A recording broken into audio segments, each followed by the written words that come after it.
आलस्य की वजह से अच्छे अच्छे अवसर हाथ से निकल जाते हैं। जीवन में कुछ हासिल करना है तो सबसे पहले इस बुराई को छोड़ना होगा। आलस्य से नुकसान कैसे हो सकता है, इस संबंध में एक कथा प्रचलित है। कथा के अनुसार एक समय की बात है जब महात्मा बुद्ध अपने शिष्यों के साथ आश्रम में रहते थे। उनका एक शिष्य बहुत ही आलसी था। उसकी शिक्षा पूरी होने वाली थी, लेकिन वो समय का मूल्य नहीं समझ सका था।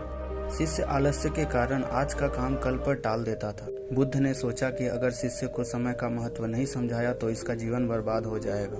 एक दिन बुद्ध ने आलसी शिष्य को एक पत्थर दिया और कहा कि ये पारस पत्थर है, इससे तुम जितना चाहो उतना सोना बना सकते हो, लेकिन तुम्हारे पास सिर्फ 2 दिन है। इससे तुम्हारा जीवन सुधर जाएगा। मैं दूसरे गांव जा रहा हूँ, 2 दिन बाद आश्रम लौटूंगा, तब मैं ये पत्थर तुमसे वापस ले लूंगा।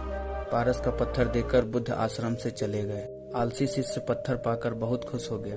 उसने सोचा कि इस पत्थर से इतना सोना बना लूंगा कि पूरा जीवन काम करने की जरूरत नहीं पड़ेगी। अभी मेरे पास 2 दिन है, एक दिन आराम कर लेता हूँ, अगले दिन सोना बना लूंगा। यह सोचकर वो सो गया। पूरा दिन और पूरा रात आराम करने के बाद जब वो उठा तो उसने सोचा कि आज बहुत सारा लोहा लेकर आना है और उसे सोना बनाना है, लेकिन इससे पहले कुछ खा लेता हूँ, फिर काम करूँगा। उसने पेट भर खाना खाया तो उसे नींद आने लगी। अब वो सोचने लगा कि कुछ देर सो लेता हूँ, सोना बनाने का तो काम छोटा है, शाम तक कर लूँगा। उसे नींद आ गई। शाम हुई तो उसकी नींद खुली।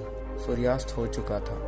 जैसे ही शिष्य उठा उसने देखा कि महात्मा बुद्ध लौट आए हैं। बुद्ध ने शिष्य से कहा कि अब रात हो चुकी है, 2 दिन पूरे हो गए, इसलिए अब वो पत्थर मुझे लौटा दो।